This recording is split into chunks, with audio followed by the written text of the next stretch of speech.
Hey guys, welcome back. And in today's video, we are going to talk about how can we create a JavaScript character counter that is real time. So let me show you. So if I start typing, this is my message. In the bottom, you can see a counter that is counting the characters. This is also my message. So how can we create this using JavaScript?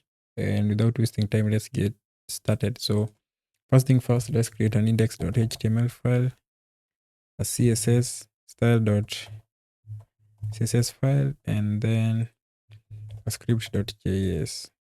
And then let's link all these files together. So we go to the HTML, we write an exclamation mark, and then press enter. Then this will generate a sample boilerplate for HTML. So the next thing is to link the CSS. So to link the CSS, you write link CSS, you link it, and the default one looks for a file named style.css, which corresponds to the file name. The next thing is to link the script, and we link it in the body at the before the end closing tag, because whenever it is there, you are guaranteed that all the HTML code has run before running any JavaScript code. So just write script and then source, then we write script.js. So the dot forward slash references the current directory, which means it's still this current directory. So let's start. So to start, we just create a card div. As always, we always create a card because this is a card. And then inside the card, let's create a heading level 2. And then the title is JS character counter. All right. And then the next thing we need to create is a text area.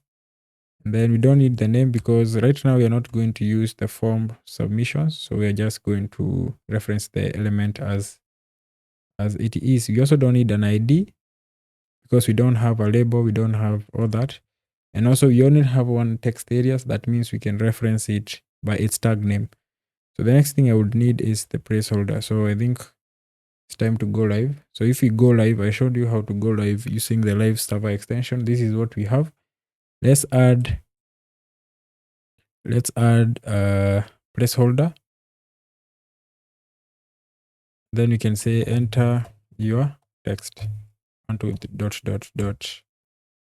Then we save that. You can see it here. The next thing you might realize is that this text area is very small, the height. So what we can do here is to change the number of rows. And then after experimenting, I found 6 rows is okay. That one is 6 rows. And then finally, what we need is the summary paragraph. So the summary paragraph, we can just add it here, P, and then say total characters. And then we enter a colon, and now let's create a span, because this span we need to reference it so that we can update the value. So and then the span holds just a number, and then we can add a class here and call it count. So next thing, this is all we need in the HTML. This is all we got. So let's go back. Let's go now to the CSS. And the first thing I want to do is to load Poppins font. So I showed you how to load Poppins font. So let's do fonts.google.com. Let's see. So how to load a font is very easy. So you just search the font you want. We can even load a font called Nunito. Let's see. So you see the Nunito font. So you can see the Nunito font here. You click on it. You can load any font you'd like to. Click on get font here on the bottom, and then get embed code. And then in the embed code, we only care about, you want to add it in the CSS. So you go from the web link, we want the import so that we can import in our CSS, and then copy all this. And we don't want to copy all the font families. So let me go back. We need to select the fonts we want. Okay. So we have Nunito.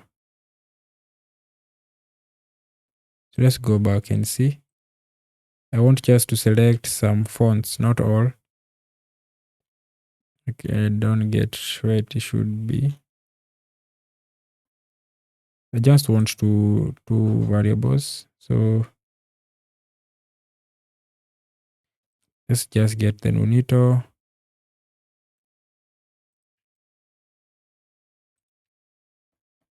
I can't see where I need to select, so I'll just edit it manually. So get font, and then I get embed code. So you can remove this. I just want the Nunito one.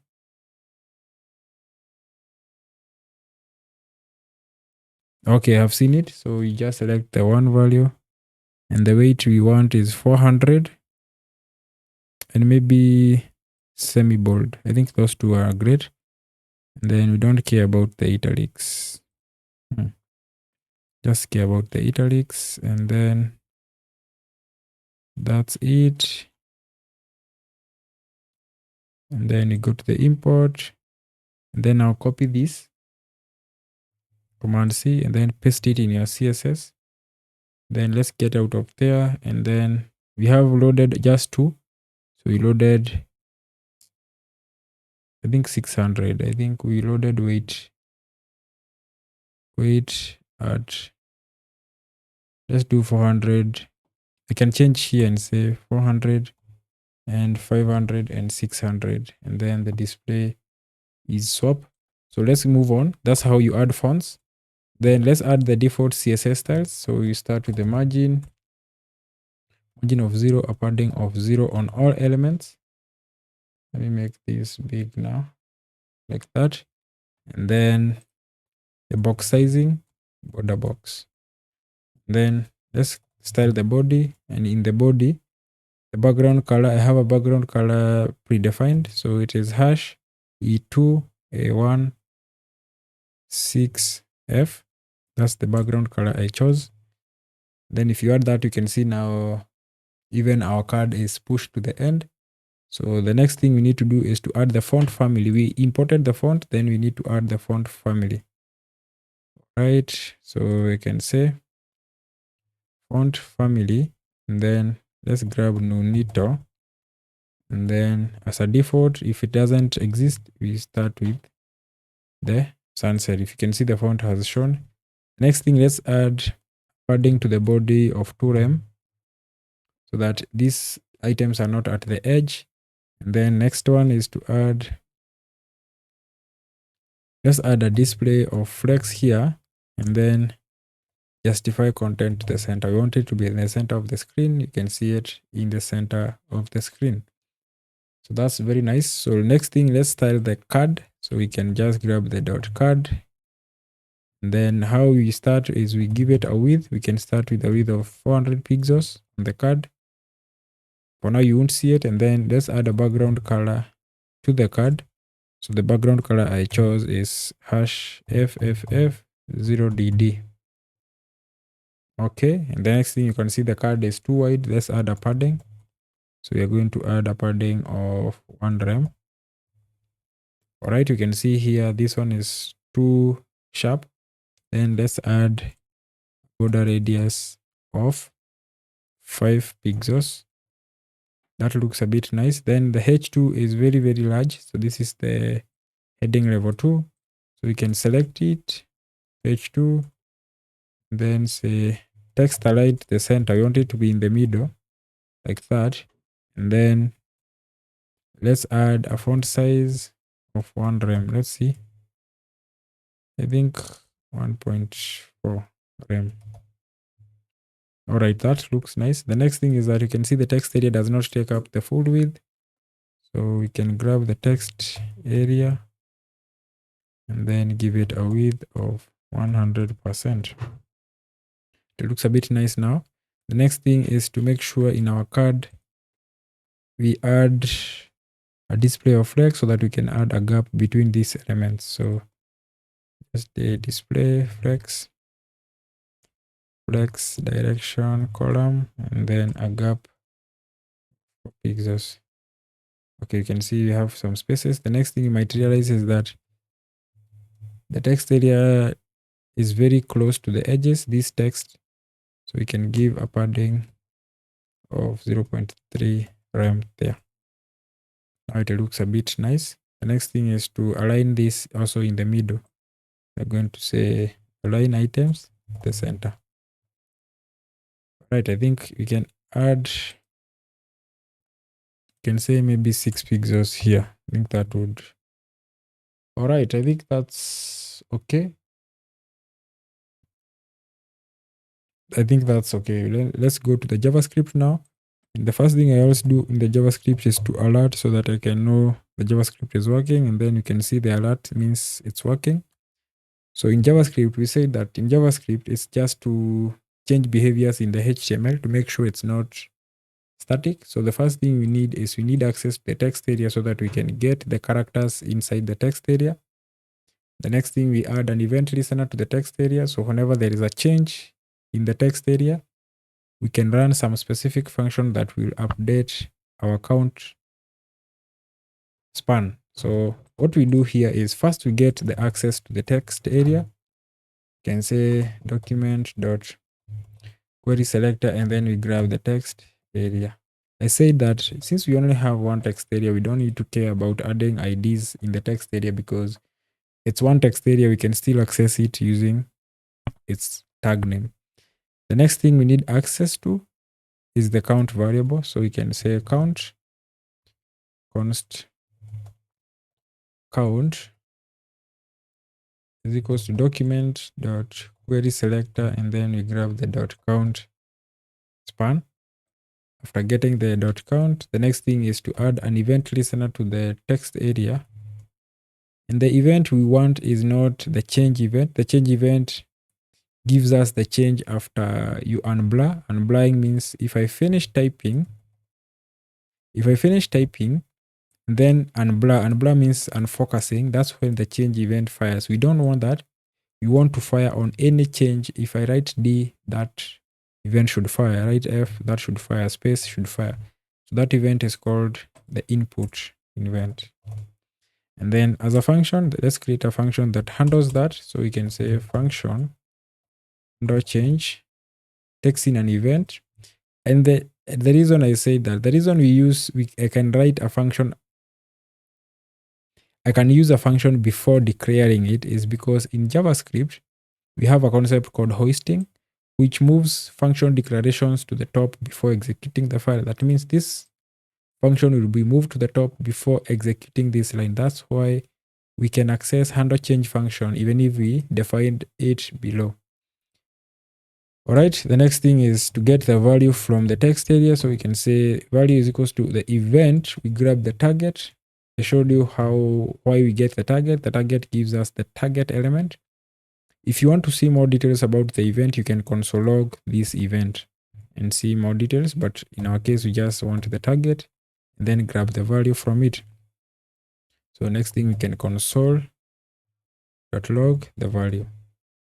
We save, then we inspect these. Okay, I think it's still okay. So we can go to the console, and then you can see as I type, you can see the function is firing with the correct details. So the next thing is to make sure we can count these details. So before I show you how we count here, I want to show you how this one works. So just go into a node repo. A repo is a read and interpret, evaluate loop. It's an interactive environment to interact with a specific language. For instance, now we want to interact with JavaScript. So what we can do here is that I can create an array of two values, so A and B, right? I can also create a string with two values, A, B. But with this, I can split this string, and then we split on an empty stuff. And then when we split a string, we always get an array back with all the items. You saw I had AB. This one is splitted. So if I add another argument here, like a space is treated as well as a character. So the only thing we need to do that in the DOM, we are getting the string, which is the text from the text area. So we can split these so that we can get an array. And the next thing we need to do is to get the length of that array. So you can see now this string has 3 items, A, an empty space, and B. Those are 3. This is the concept we are looking at. So what we can do here is that we can say const char length is equals to value dot split. We split without anything, because if you specify a splitting character, this one will go ahead and split. So in case you have strings that are separated with a comma, this will go ahead and split those as words. But we want to split everything, and then we can get the length. And finally, after getting the length, we just update the count span. And to update it, we can either use the inner HTML, but that is used whenever you want to update with HTML. But in our case, we want to update the text. So to update the text, you change the text content property, which is equals to char length. Then that's it, guys. That's how you create a JavaScript counter. So make sure if you have watched until the end, make sure you like and you follow, and you can either repost or share with your friends. Thank you.